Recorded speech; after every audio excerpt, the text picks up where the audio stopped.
Bismillahirrahmanirrahim. Assalamualaikum warahmatullahi wabarakatuh. Perkenalkan, saya Siti Sania, mengajukan sebuah proposal penelitian tesis kepada program Curriculum and Instruction di King Saud University dengan judul Pengembangan Kurikulum Pendidikan melalui Metode Internalisasi Nilai-Nilai Karakter. Studi kasus di SMP Provinsi Jawa Barat. Daftar isi ada pendahuluan, tinjauan pustaka, dan metode penelitian. Penelitian ini dilatar belakangi bahwa seiring berkembangnya zaman, kurikulum itu perlu dikembangkan dengan mengedepankan pengembangan karakter siswa karena kualitas sikap dan moral anak-anak ini semakin menurun dengan kemudahan teknologi di zaman yang serba canggih ini.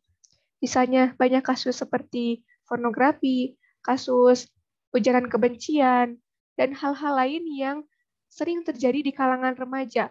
Berdasarkan data oleh Badan Pusat Statistik, pada tahun 2020 terjadi sebanyak 247.218 tindakan kriminal secara umum di Indonesia, yang mana dari beberapa pelakunya ini adalah kenakalan remaja, yakni dilakukan oleh remaja di tingkat SMP.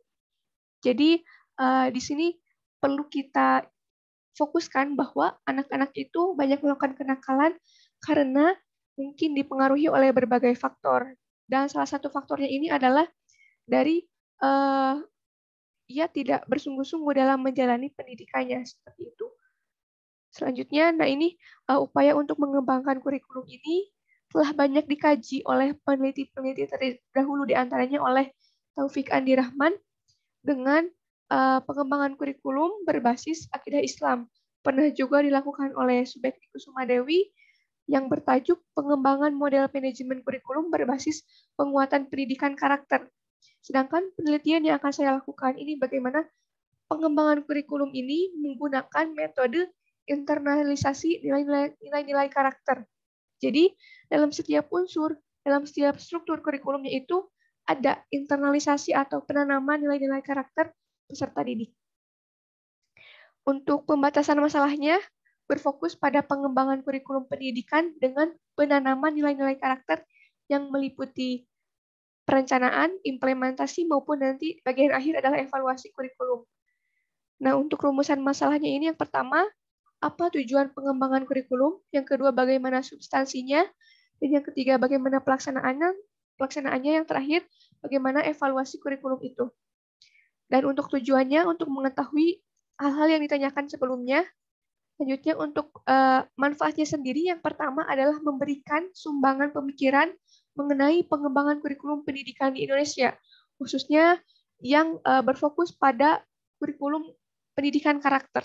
Sedangkan manfaat praktisnya ini bisa digunakan oleh lembaga-lembaga atau sekolah menengah pertama yang kami teliti ini untuk dijadikan bahan evaluasi ataupun bahan perbaikan mengenai pengembangan kurikulum selanjutnya.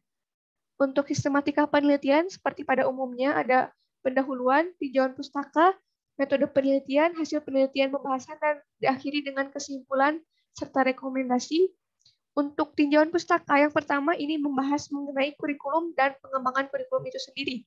Secara singkat, kurikulum adalah miniatur masyarakat, yakni kurikulum itu rancangan bagaimana proses pembelajaran itu berlangsung, mulai dari perencanaan sampai nanti proses pengevaluasian pendidikan itu ada di dalam sebuah kurikulum.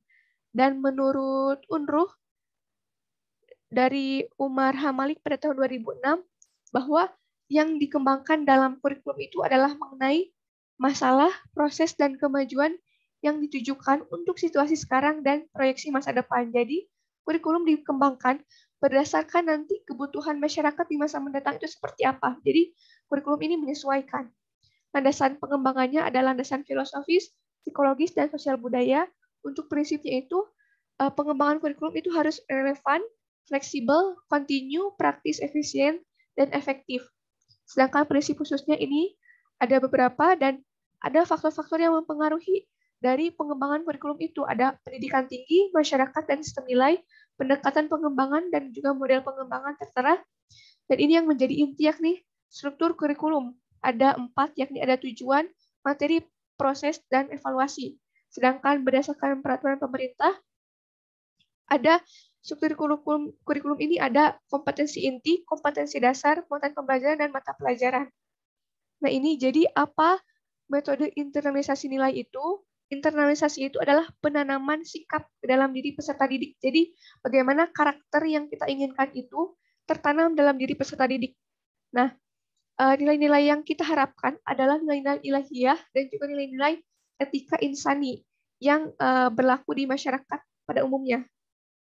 Kemudian, bagaimana pengaruh pengembangan kurikulum ini terhadap karakter peserta didik? Jadi, masalah utama yang dihadapi oleh para pengembang kurikulum, oleh para peneliti, oleh para intelektual muda dalam menghadapi sistem nilai adalah bagaimana sistem nilai itu berkembang di masyarakat dan tidak hanya satu. Jadi nantinya seorang guru itu harus menyesuaikan dengan nilai-nilai yang berkembang di masyarakat. Jadi kurikulum dikembangkan berdasarkan nilai-nilai yang diharapkan yang seharusnya ada di dalam masyarakat itu sendiri. Nah, hipotesis sementara dalam penelitian ini adalah bahwa metode internalisasi nilai ini dapat diterapkan untuk mengembangkan kurikulum dalam keseluruhan struktur kurikulum, mulai dari tujuannya, materi, proses, dan evaluasi seperti tadi yang sudah dijelaskan. Dan untuk metode penelitian ini menggunakan pendekatan kualitatif dan kuantitatif, jadi menggunakan mixed method. Untuk lokasi penelitian ini di SMP Jawa Barat yang terpilih, umumnya di SMP negeri yang sekiranya terjangkau untuk dijadikan sampel penelitian. Untuk waktu penelitiannya ini dari Januari sampai Juni 2023. Untuk teknik pengumpulan data ada 5, yakni kuesioner, wawancara individu maupun kelompok, studi dokumentasi dan observasi kelas. Dan untuk teknik analisis data, itu dimulai dari bagaimana membuat tabulasi data sampai diakhiri dengan menganalisis perbedaan. Nah, ini ada sedikit quotes dari Romin and others pada tahun 1945 bahwa curriculum is interpreted to mean all of the organized course activities and experience which pupils have under direction of the school, whether in the classroom or not. Jadi, kurikulum ini berisi segala proses pembelajaran, program pembelajaran, baik di dalam kelas maupun di luar kelas yang sekiranya mempengaruhi perkembangan peserta didik. Sekian, terima kasih atas perhatiannya. Wassalamualaikum warahmatullahi wabarakatuh.